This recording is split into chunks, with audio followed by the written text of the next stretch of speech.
Halloween, listeners of the Just Baseball Show. It is Tuesday, October 31st, and Game 3 of the World Series is in the books.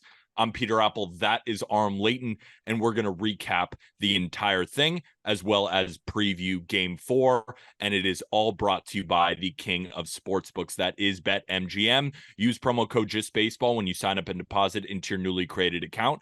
Download the BetMGM Sports app on iOS or Android, or visit BetMGM.com.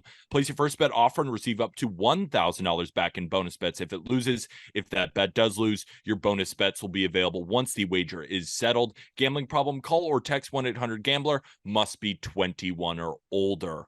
Aram, when I said happy Halloween, you completely forgot. You're down there totally in the Arizona Fall League. We're locked into World Series Game 3. I haven't dressed up for shit. I haven't gone out because we have baseball to discuss. Yeah, actually, when I heard you say the word happy, I'm like, where is it going? I like totally blanked out on it. But I hope everybody out there is enjoying it and having a good time. Probably celebrated over the weekend, but dude, I'm going to be celebrating it by going to the ballpark and enjoying these games. I am interested to see if they do anything in the Arizona Fall League. I think in the past, like sometimes the guys will take BP in like costumes, which is pretty funny. I'm here for that. That would be fun. But yeah, it's been a fun blend, dude.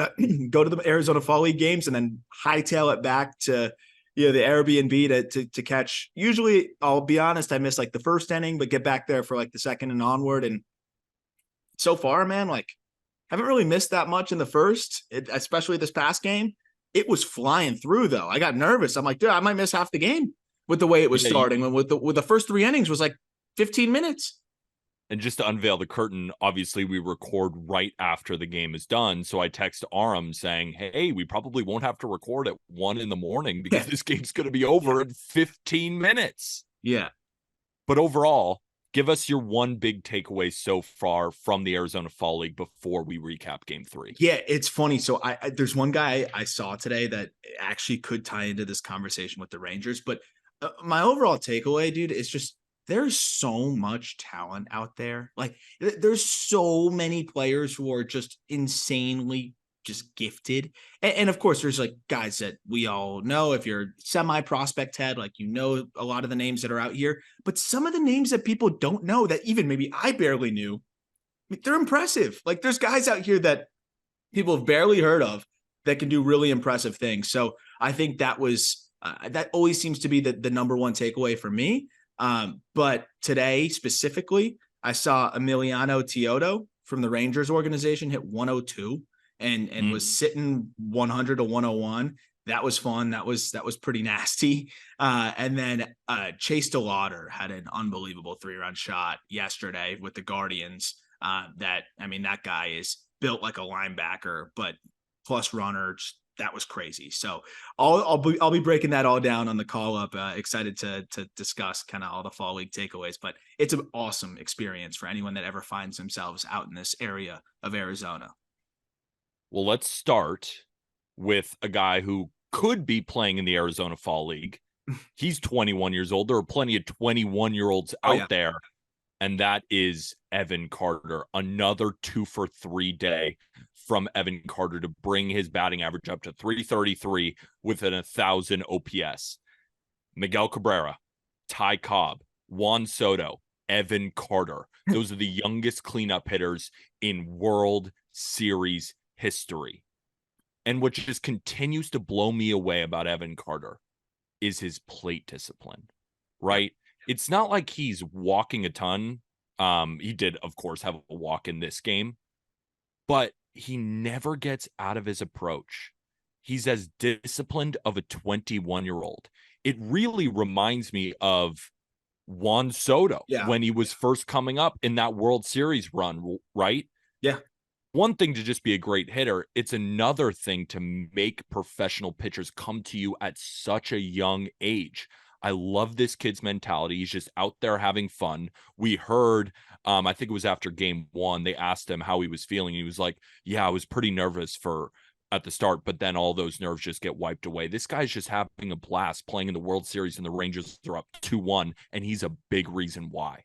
It's been amazing, dude, to just see how comfortable, like you said, and just the way he commands his at-bats. And it's the confidence that Bruce Bochy has too. And that's what the fascinating aspect of this is to me too, because a lot of these more tenured managers, they tend to prefer players with more tenure. But the way Bruce Bochy has just gone headfirst into trusting Evan Carter and putting him in big spots. And Evan Carter's earned that, of course. But, we've seen other situations where, and I'll be honest, like Dusty Baker, I wonder if Evan Carter's on the Astros, if Dusty Baker's giving him as much, of an opportunity right away as, maybe Bruce Bochy has. I don't know. Well, no way to prove it. But I think it's, again, a testament to Bochy's feel too, just knowing who he's got and saying, okay, yes, this is a kid, but this is a kid that's built to be able to handle it. Just like Juan Soto, just like Miguel Cabrera. The thing that all three of those guys have in common is that their heart rate doesn't change. And that was the one thing that stuck out to me when I asked Jeff Conine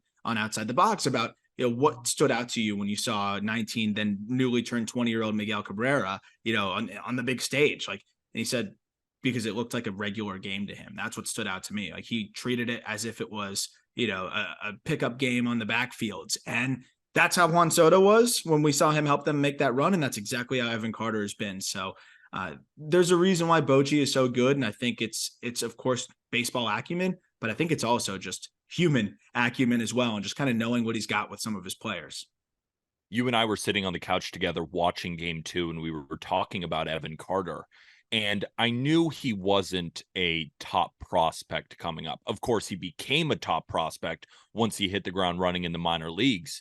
But for anyone coming in new, right? Because we've talked about it, I think, briefly before. But can you run us through where Evan Carter was just a few years ago and the path to making this type of impact for the Texas Rangers in the World Series, hitting 4th? Yeah, I'm trying to remember if I talked about it here on the call up in the last couple of weeks, but I mean, there was a point in time where, I think it's been well documented now, where he wasn't, considered really a top 500 draft prospect, all that crazy stuff. But even beyond that, he when he was performing this year and going into this season, we had him as a top 15 prospect. But again, like, he was still a guy that seemed like he was pretty far off, right?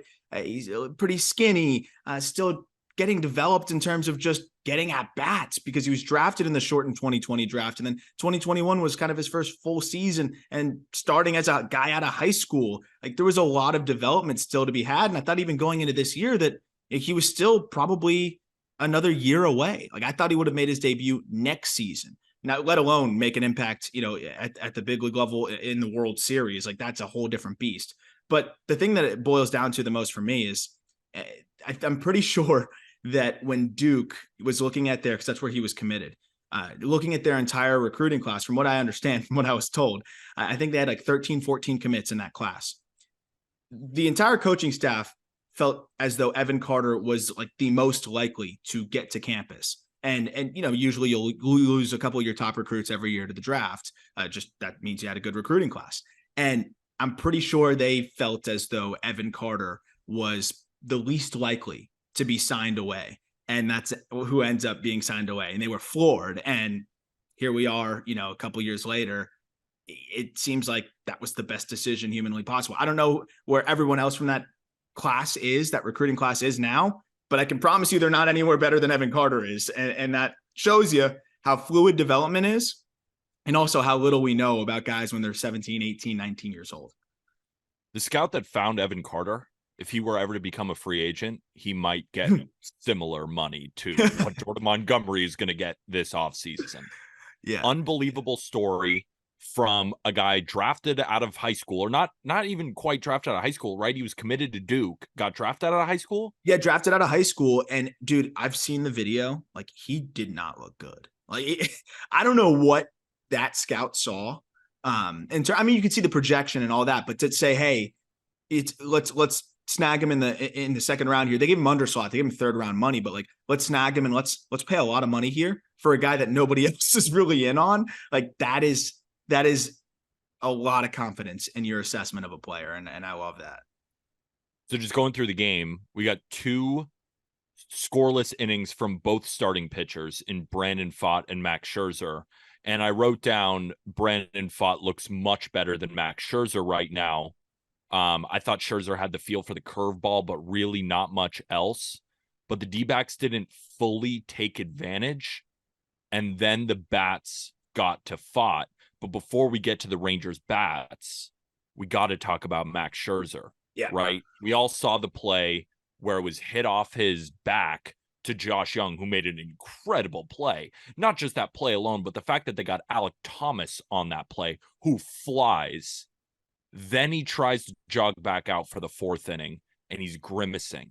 He doesn't look good. And Bochy immediately says, hey. And I think even GM Chris Young is saying, get him out. He was found on audio recording or something. I think that you could see him literally from the box. Reading. The camera was up, and I think literally giving like the no-go, like kind of like hand over the neck, like you got to pull him. Which, you know, you could see it. You could just see how uncomfortable he was. It's so crazy to see Max Scherzer leaving a game with an injury. It's not crazy because, of course, Scherzer is getting up there in age, but in Game 3 of the World Series, that adrenaline from that crazy psychopath that we all love dearly, for him to exit the game and really not put up a fight, how can we think that he's going to pitch again this series? It might just be over for him. Yeah, and that's why I've like almost just trying to be like refreshing anything that we can get from reporters as, you know, we're literally recording this. And yeah, I'm curious if it had anything to do with the ball coming back at him, or if it's again just like back spasms or whatever. But this quote came in just now from Disha Thazar. Oh, I hope I said that right. Fox Sports MLB reporter. And she said Max Scherzer is adamant he's dealing with back spasms, which he's experienced more than 5, but less than 10 times in his career. So like around 7. He thinks he thinks he'll know more about the injury in 48 hours. So here's my thing is I get that you have to try to keep Scherzer in this roster. And the next question would be, you know, if he is hurt, who do you replace him with? Odds are it's going to be someone that's inferior to even probably have banged up Scherzer. But I mean, how much more faith can you have in Scherzer's body holding up at this point? And like, there's a whole conversation to be had about whether he should even play beyond this season, because it just feels like every time he strings together a couple starts, another thing kind of flares up, right? Another ailment with his body, and it always seems to be oblique back. Like, it just seems to be like his entire body just not keeping up with him anymore. And I think if he's good to go, you empty the tank and try it. But the problem is, this puts them in a bad spot, because if you have Scherzer going again at some point, I think it can only be in relief, because any game where you have Scherzer trying to start for you, you can't leave yourself exposed to, oh, he might have to leave in the 3rd and our bullpen gets taxed again. And that's the way it just happened here. And I know it's a win for the Rangers, but in terms of the way the next couple games are set up, it's definitely an advantage to, you know, the Diamondbacks with the pitching situation. Well, let's move on to how the Rangers got the offense rolling against Brandon and Pfaadt. So Nathaniel Lowe started us off, Marcus Semien, and I even wrote down, and we'll talk about Christian Walker in a second. I wrote down, if Christian Walker is hot, the Snakes are going to be very dangerous, especially if Semien on the other side can't find anything. In the first inning, we have a 3-1 count against Marcus Semien, and you expect a guy like that to just pull a fastball and destroy it. But he just hit it straight up into the air. And this has been a thing with Marcus Semien, that right now he's still hitting 197 on the series. Luckily, he got that base hit to fall, and then Corey Seager hit the home run. And that was it against Brandon Pfaadt. I thought he pitched really well. The final line for him, 5 1/3, 4 hits, 3 earned runs, 4 strikeouts. I thought he made that mistake to Seager. Maybe that wasn't the best pitch to Marcus Semien, but he kept them in the game, gave them a chance to win. I thought he could have pitched even longer, but Torey Lovullo gave him the boot after a couple of times around the order. But this is the same guy who got his welcome to the big leagues moment in 4 innings, posted a 13.50 ERA to the Rangers. You could see his development as he continues, and he's just getting better and better against the Rangers offense. He really made one mistake, that pitch to Corey Seager, and everybody is just making quote unquote mistakes. Is it even a mistake when Corey Seager hits a home run off you? Yeah, I was gonna say, like, the mistake is just like, I guess, pitching to Corey Seager, but you're not just gonna put him on every single time, right? The only mistake was that. But no, I'm with you, man. I thought Pfaadt was great again.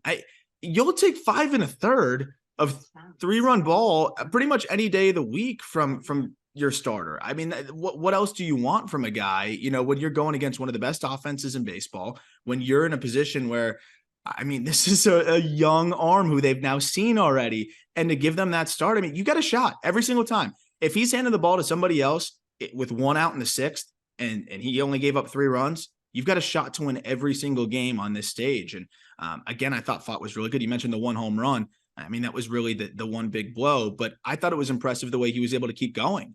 And the way that they actually let him go a little bit longer than he's gone in the past, even though you thought maybe he could finish the inning. That's still a little bit more leeway than they gave him in the past. And I do think that part of that, and I think John Smoltz kind of alluded to this, was that even though they were losing, they saw Scherzer go down. They saw the situation here where Jon Gray was potentially going to be the guy that was starting the next ball game. And Jack and I spent a lot of time talking about. I was saying how fascinated I am by how good Jon Gray's been out of the pen, and how Bochy's going to try to weaponize him, because if you put him back as a starter, is he going to look as good? But you might need him as a starter, but he's been really good in multi-inning relief, and now we just saw it again. So I was really fascinated to see how they'd use him. He ends up probably winning them this baseball game with the way he was able to just come out cold and jump in there and help them and bridge the gap. But that does leave them exposed now next game, because I do think that was the guy that was probably going to get the ball with how they were looking. So it's an interesting spot. At the very least, even though they didn't get the win, Pfaadt did kind of help solidify that availability of pitching advantage by giving them more than 5 innings. Exactly. I've talked about this, I think, almost every single time Brandon Pfaadt has now pitched in the playoffs so far, but just utilizing his power sinker. He didn't throw it much in the regular season, definitely did not throw it to left-handed hitters at all. But now, right, this was a guy who's a 40% fastball guy, huge sweeper, tons of changeups, throwing the curveball, and the sinker was only used about 10% of the time. Now the fastball usage drops, sinker usage all the way up to 28%, and it's a real big time pitch. The fact that he can go fastball and sinker and all of these different looks and all of these different speed windows, and now he's finding his command a little bit. He did have 2 walks, but the command with him, this is why we're so excited for him moving forward.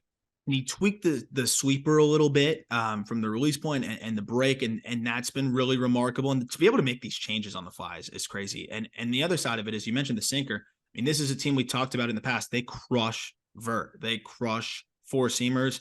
And no matter whether you have Paul Sewald carry or Christian Javier carry, it doesn't matter. They crush it. They're not as good against sinkers. And that's what he started mixing in a little bit more. And then, of course, the sweeper just being such a good weapon for him. It's been really fun to watch. And I know that the Diamondbacks have to be really pumped about what they've got here in him moving forward.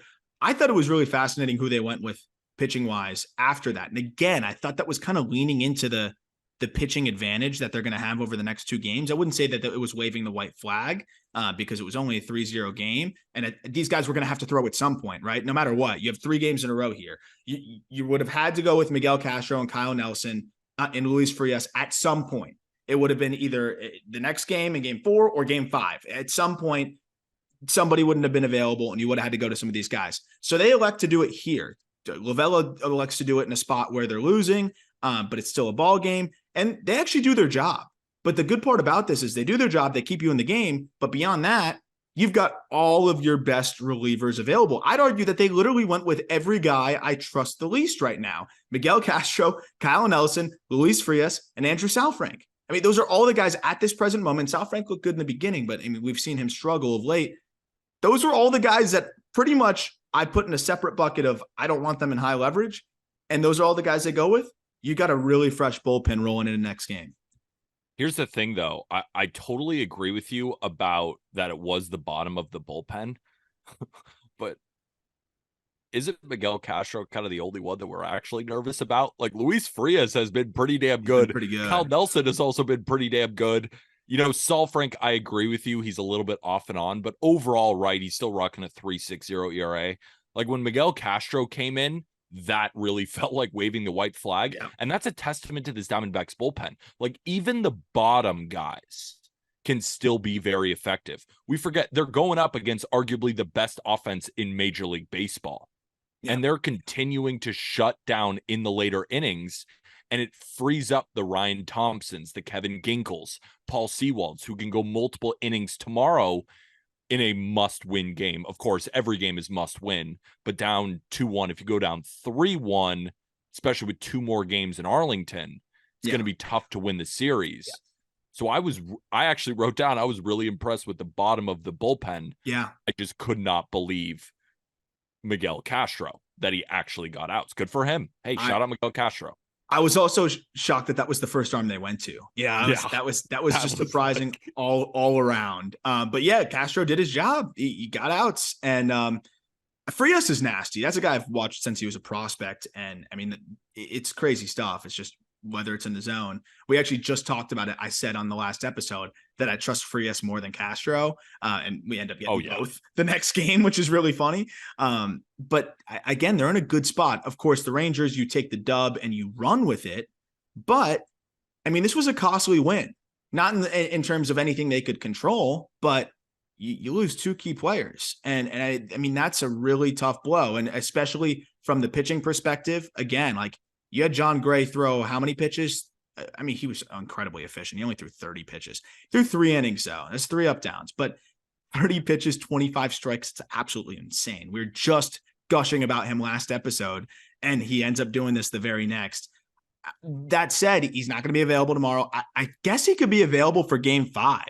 So that part of it makes it interesting. Like, if he opens in game 5, he can go 40, 50 pitches. I'm just really fascinated. Like, this has become the chess match of all chess matches for Bruce Bochy now. And again, they've got the perfect guy at the helm who's been there, done that. But with the Scherzer injury, we're going to talk about Adolis in a second. And the pitching situation was complicated anyways. These aren't teams that have, classic 5-man rotations right now. They don't. So they both were already not ready to name who the game 4 starter was for a reason. Now they're even less ready to name their game 4 starter. So it's a really interesting time. I think even by the time we get to tomorrow morning, we might not have an idea of who's going to get the ball. We might not know till a couple hours before game time.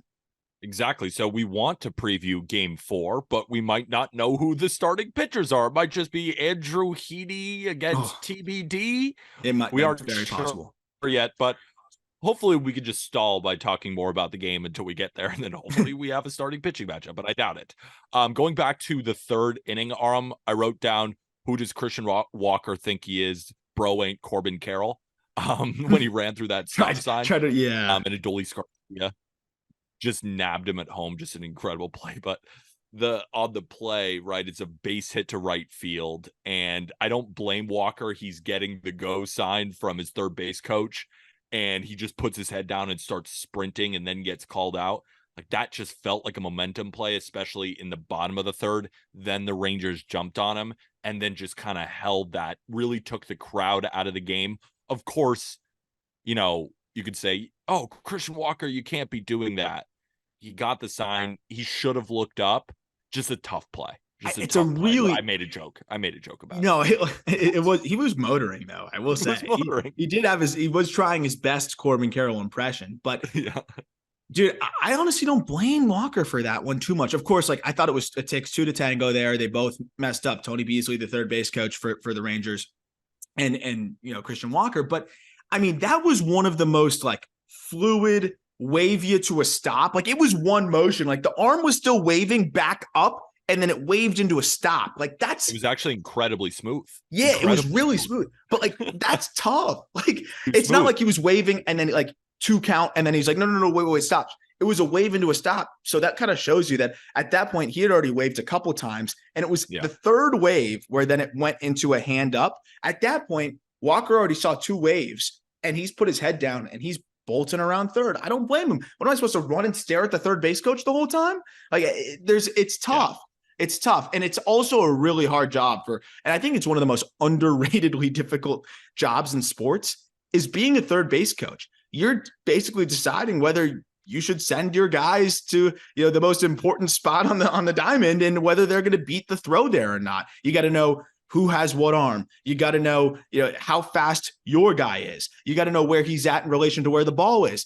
all in like a matter of several seconds. That is one of the most underratedly impossible jobs. And I think that's why Ron Washington just waves everybody. But yeah, I would put 60% to 70% blame on Tony Beasley. No offense. Like, I'm sure Beasley, like, sorry. It's probably the first time you've ever been blamed. He might be listening and he might have taken offense. Yeah. Well, Mike Maddox saw the already. No, like, you saw what he said to Tommy about Tommy Pham. He's a way to go, you dumb fuck. That's what the lip reading said. Yeah. So Tony Beasley, man, probably got to separate the waves and the stop sign a little bit more. It's so funny. I'm so glad you brought up the smoothness, because I wrote down, it was kind of like Beasley was getting ready for a 3-point shot, just kind of getting into a stance. Like he's like, stop. But then it was so fluid that he was going up for the jump shot. Does that make any sense? No, it does. Like the arm went down and it was like, again, you got to remember, all I do is write down my instant thoughts and then I don't delete them. So that's what I wrote down. And it felt like a jump shot.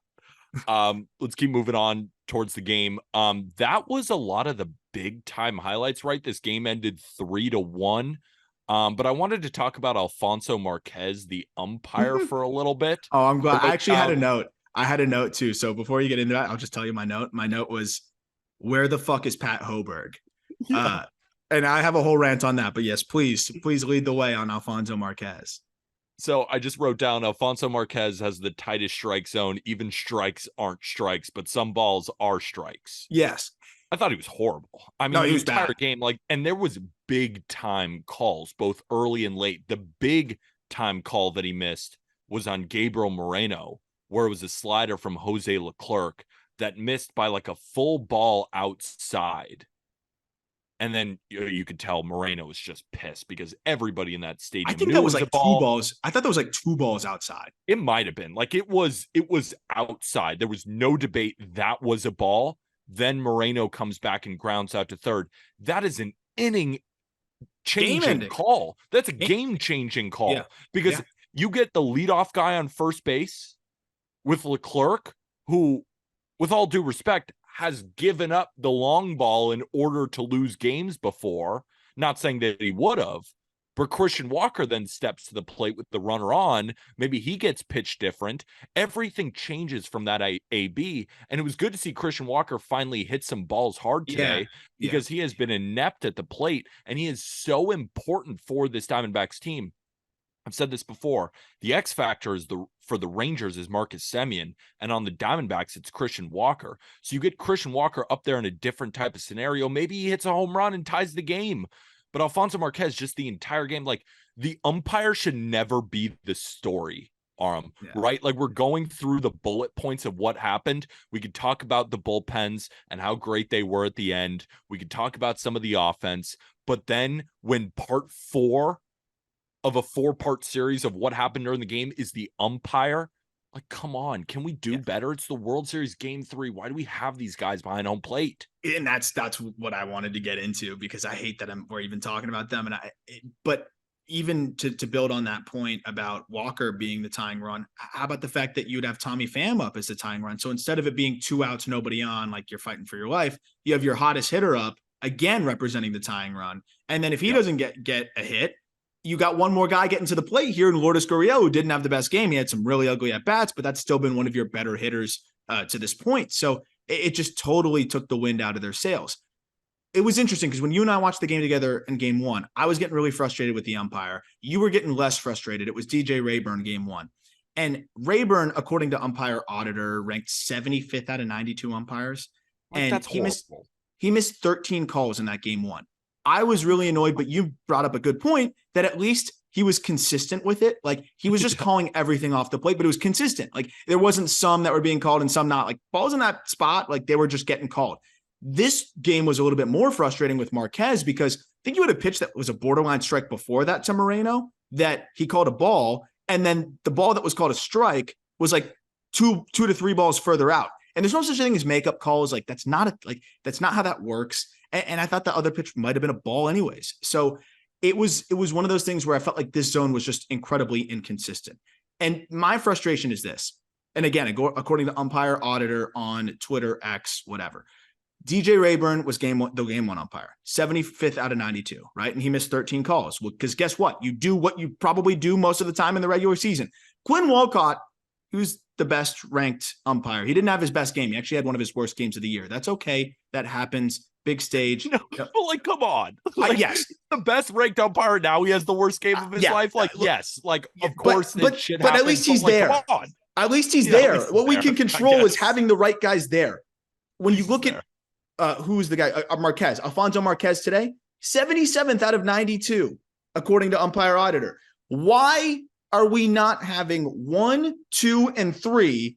And maybe MLB has their own system, but I can promise you that there's not going to be a 76 spot discrepancy between this Umpire Auditor and MLB system because it's very cut and dry. It's the strike zone. And it's whether it's in the strike zone and he calls it right or out and he calls it right. So it's that simple. What I don't get is you have the data, you have the ability to track who the best umpires are. Why do you not make sure that you have the best umpires in any given season calling the games for the biggest games of the season? It makes no sense to me. Like, you can't say like, oh, it's unfair. Other guys aren't getting a chance, but it's no different than the players. It's the same thing. Umpire better. Like, there should be an incentive for umpiring better. These guys already have more job security than Supreme Court justices and Brian Cashman.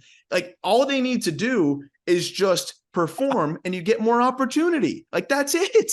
That's all you got to do. If we're already not going to like penalize these guys for sucking, reward them for succeeding, and they have to earn the opportunity to be an umpire in the playoffs and the World Series. I have no idea how they do this process, but it ain't good enough. I laughed twice on that point. First of all, the Supreme Court justice line was perfect, but then you just snuck in Brian Cashman in there just to say fuck you. Just for you. Yeah. But it's very true. It's extremely true. And it's almost like the equivalent of it is, and of course it's not the equivalent, but my brain at midnight is thinking that this is the equivalent of it. It's like if they play a regular season and MLB gets to pick the World Series teams. Yeah.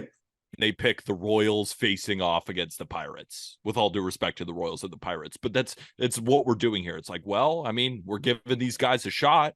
Yeah. I mean, DJ Rayburn, you could say DJ Rayburn is the Royals of umpires based on how he graded out this year. And Alfonso Marquez is the Pirates. Yeah. Yeah, he's got some potential. My brain is firing at midnight. Let's talk about Jon Gray for a second. Let's talk about this bad man. So Jon Gray has found something in the bullpen, and he was talking in the post game with David Ortiz, and it was so funny. David Ortiz asked him, "Hey, do you think you could go tomorrow?" And he's like, "Fuck yeah, I can." He didn't say "fuck yeah," but he's down. Like, this guy has found something in the bullpen. He's a guy who's normally 5 pitches, but he has simplified things, and he even said it himself. He's like, out of the bullpen, it's so simplified. Fastball, slider, and even called his curveball that he threw an anomaly. He had 1 relief appearance in 9 years. His fastball averaged 95.7 miles an hour during the regular season, averaging 97, 87.9 on his slider, now averaging 89.8. So both pitches up about 2 miles an hour. Yeah. And he just continues to shove. Yeah. And beyond that, fill up the strike zone, right? That's the amazing thing. And I think it's just focusing on 2 pitches, like you said, where, he's not turning over lineups and going to different offerings. His fastball and slider have always been his bread and butter, and he's just leaning into the bread and butter and attacking hitters. And that's pretty freaking awesome. And I think he's probably seeing, he's always been able to miss bats, right? Like that, he's always had good stuff, but he's never been like the most extreme, swing and miss guy. But I think he's seeing his stuff play up. As you mentioned, it's clearly playing up. You get 2 ticks on your fastball and 2 ticks on a slider, with more break, like he's ripping it. You start seeing some of these pitches move a little bit more than they have, or get by guys a little bit more frequently than they did in the past. And you gain this confidence in the zone. You just start filling it up. And that's what he did. 30 pitches, 25 strikes. And it just seems like he is so confident out there. Now, if he starts, will it look the same? I don't know, but if you start him, it's going to be something similar to this. So he doesn't need to turn over the lineup twice. If Jon Gray starts and he goes 3 strong, and maybe you can push it into a 4th, that's great. That's great. And he can still pitch the same way. He can go fastball slider that way pretty damn heavily. If he wants to throw in an anomaly curveball, go ahead. But I think that's the really interesting part of it is he saved them today, and he's going to have to come up big again. I don't think it's tomorrow. I think it's probably the game after. I don't know. because they actually might have the classic scheduled start of the game after that. So I don't know what they're going to do, but it's a really positive development for them considering everything else that has happened. The attrition of their pitching all year long, which we've talked about throughout the season, and then the Max Scherzer situation.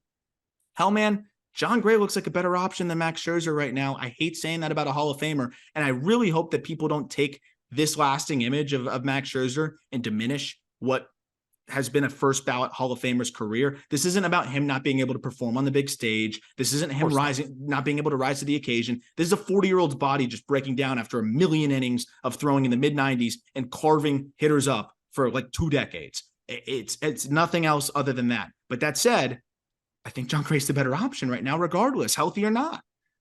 No, I'm really glad that you made that point too, because I saw a lot of people trashing him on Twitter. Like, of course, the old man can't pitch anymore. And same thing happening with Kershaw. Like, show some damn respect for these guys. They are still out there giving their teams their all. And it's not like Scherzer even got killed. How about 3 shutout innings for Scherzer? And if he kept pitching, I think he would have had a great start overall, right? And the thing that was crazy too, guy coming back from an arm injury. He's dealing with back spasms. And before the start, he had a cut on his finger that they had to glue shut. And we know about all these guys who have been done with blisters, cuts on your fingers. Like, you need all the surface area clean on those fingers in order to get the spin that you want, in order to get out big league hitters with your best stuff. So he's dealing with like 3 different things, comes out game 3 shutout, could really only land the curveball, but was still battling out there and only had to exit because his back couldn't go anymore. Scherzer, Kershaw, these guys are first ballot Hall of Famers giving it their all. But moving forward to Jon Gray, I do agree with you. At this current moment, you have to have more faith in Jon Gray getting outs right at this moment than Max Scherzer. Hopefully, back spasms, they come back and it's totally fine. He can go in a couple of days. That would be great. But still, even if he can, Jon Gray has been fantastic and looks to continue that with this newfound arsenal. But I wrote down that I really wanted to talk about the strategy of taking Jon Gray out. I just kind of wanted to pick your brain and have a back and forth about it, because I wrote down, don't take out Jon Gray. Like, let him go arguably as long as he can. So then in game 4, Leclerc, Chapman, Spores, they're all good to go. And then you can lengthen them out. Then you could go Spores for 2 innings. Then you could go Leclerc for 2 innings in those spots in order to lengthen it. Get everything from Jon Gray.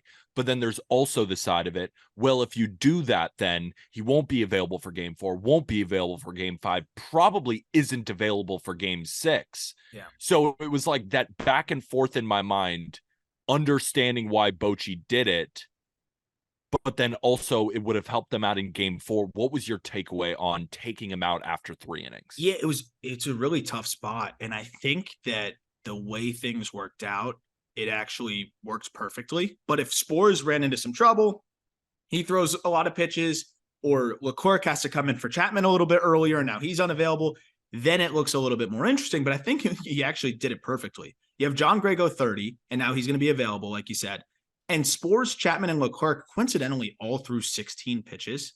And so all of them should be available, right? And I don't know if they'll go to all 3. You want Chapman available tomorrow? That's what I was going to say anyways. Like, we'll talk about that in a second. Yeah, I don't trust that guy at all. It was a Houdini act. But you got Leclerc available and you got Spores available. Both those guys, hadn't thrown the game before anyway. So I think it was a perfect way to toe the line. Because if Gray goes to 40, 50 pitches, like you said, it's going to be, you're not seeing him until game 6.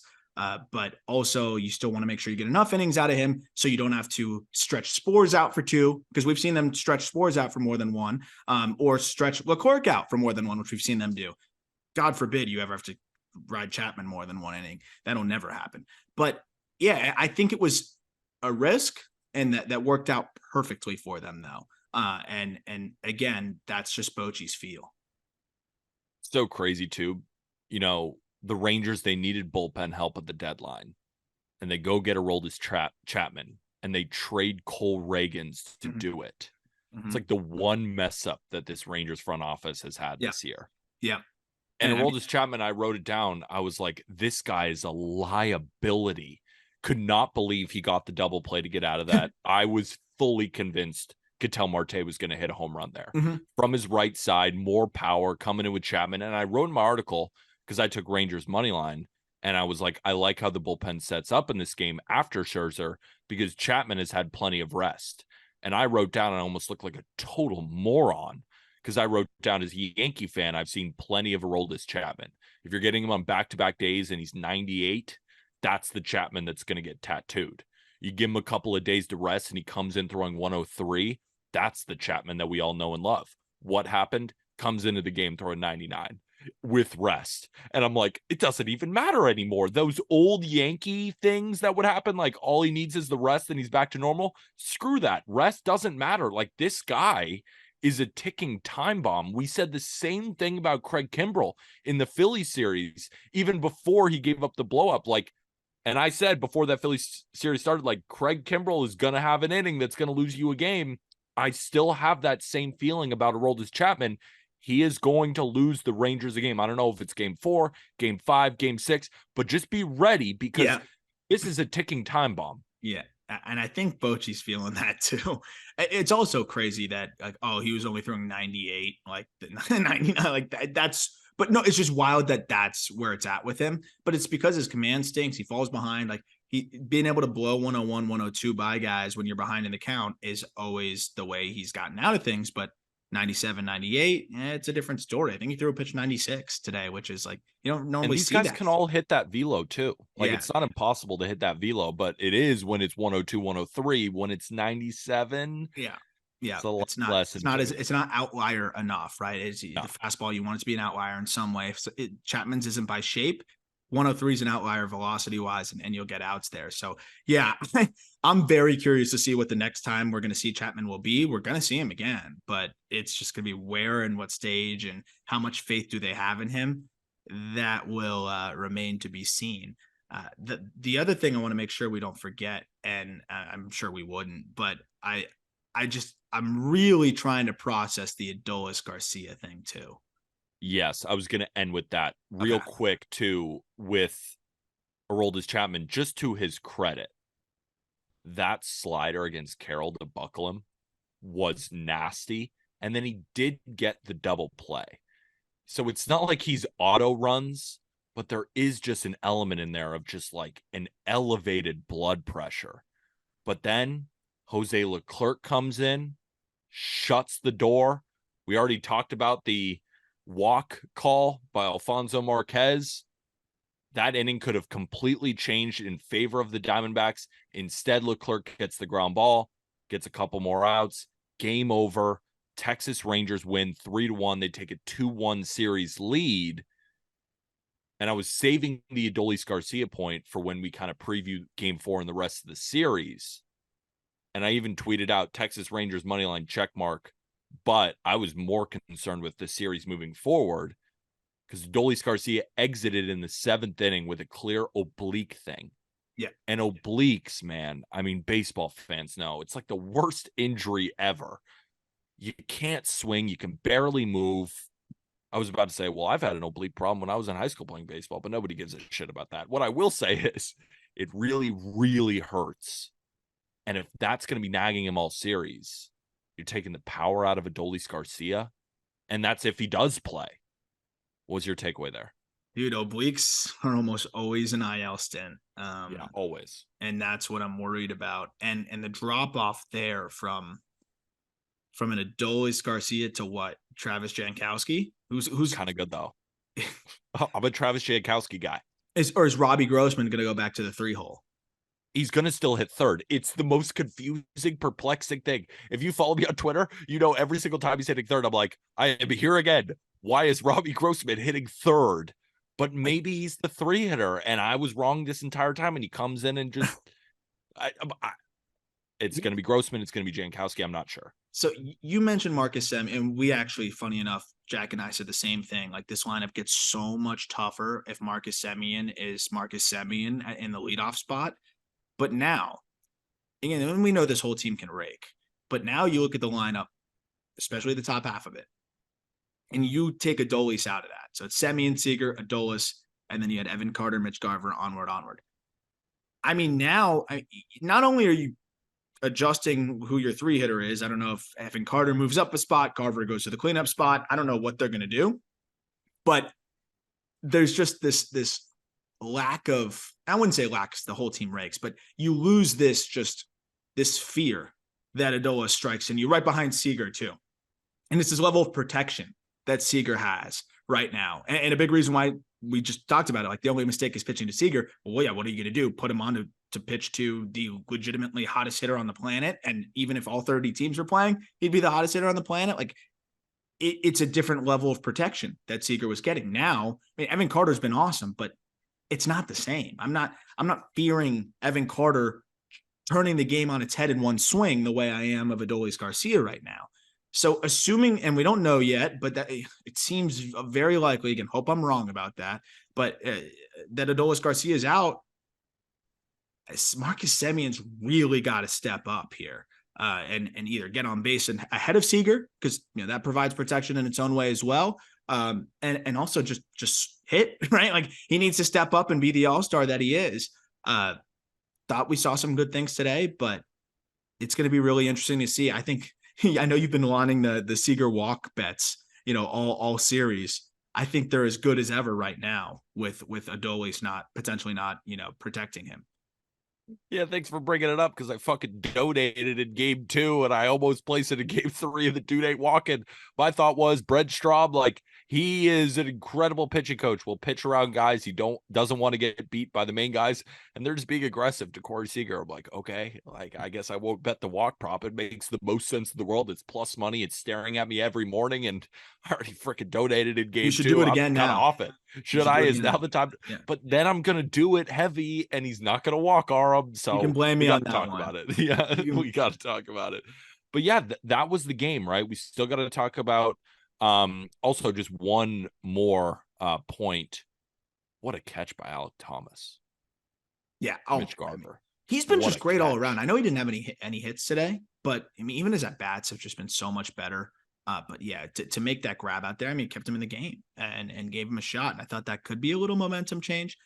If we're talking about defensive plays by rookies, young players, Josh Young, I mean, that he continues to do at third base, multiple great plays out there. Is he swinging it consistently the way that, you'd hope?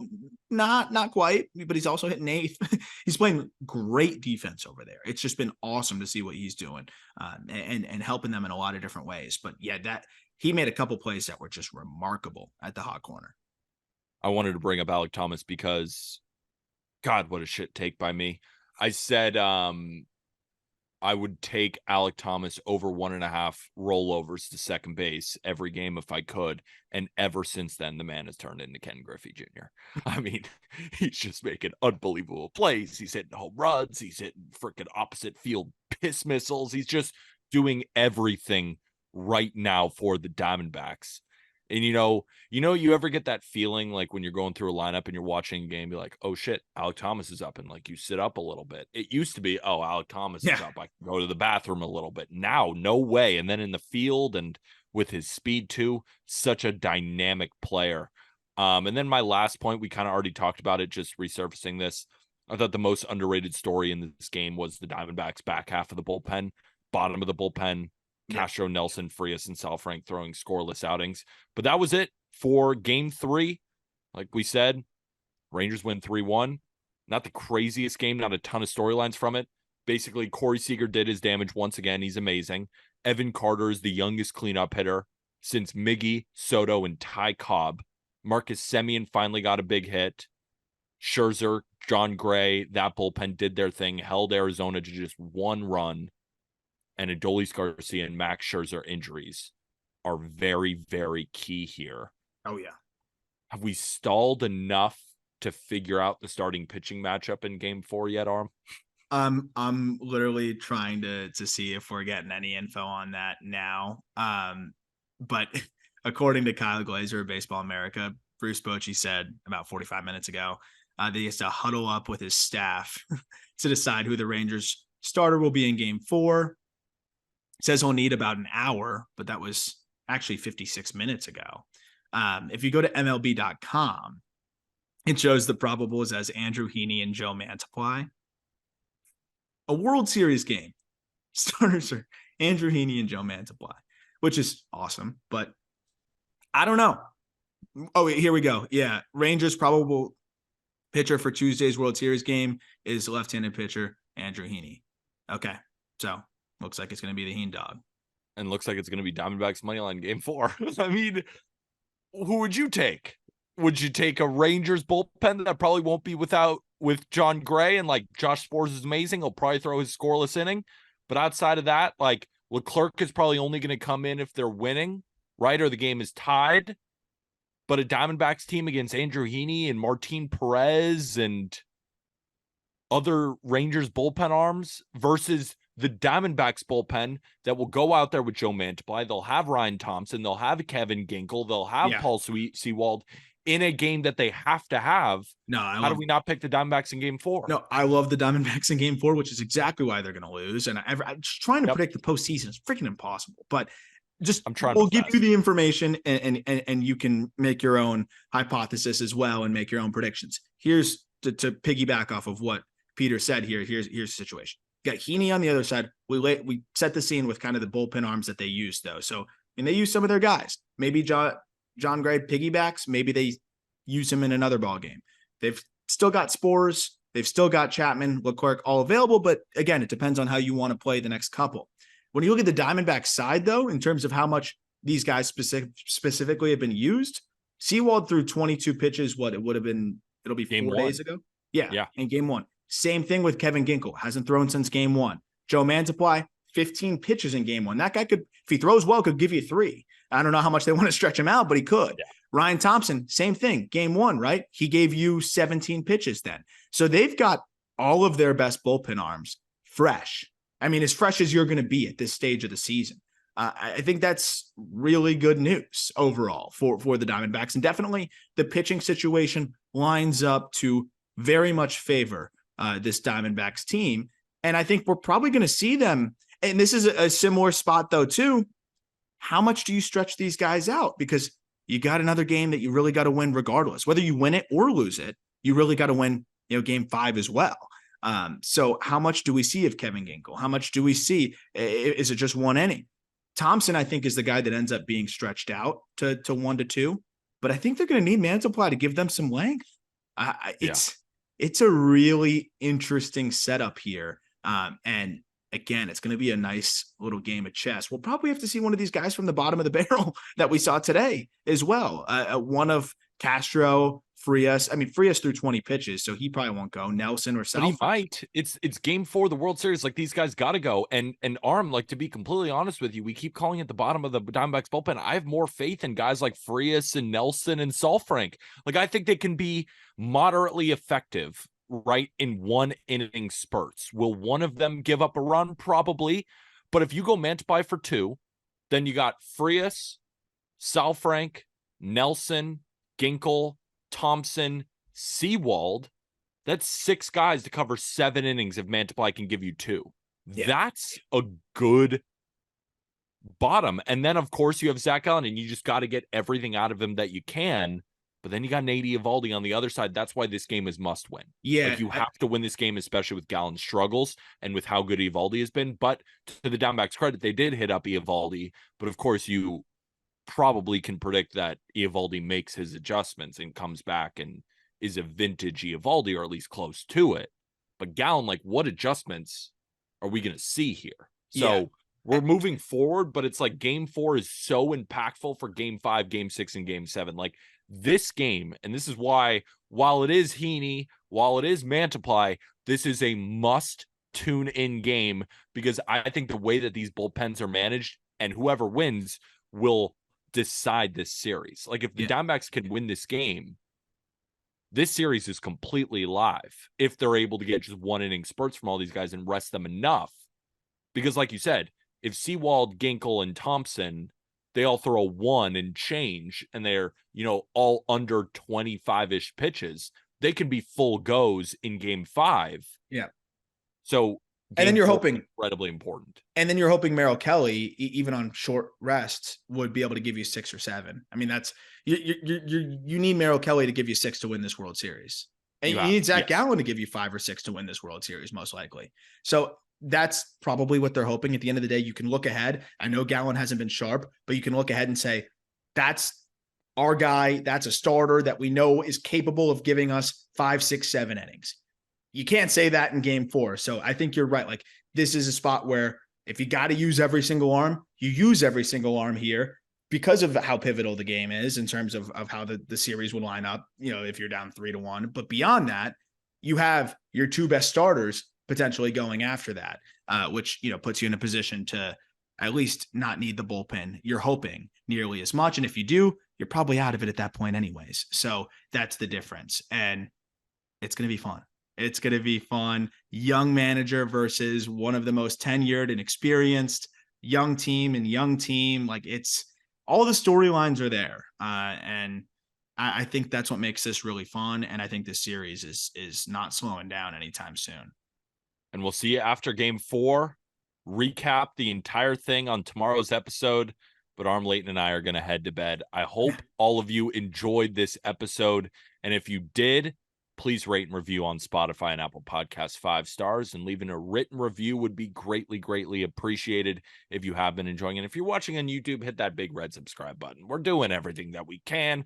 All we ask, you just hit the subscribe button. Like, why not? How about a like, a comment? That'd be awesome. And of course, if you want to get your Just Baseball merch, I'm rocking the hat, Arm's rocking the polo. We got it all in the merch store, which you can find in the episode description.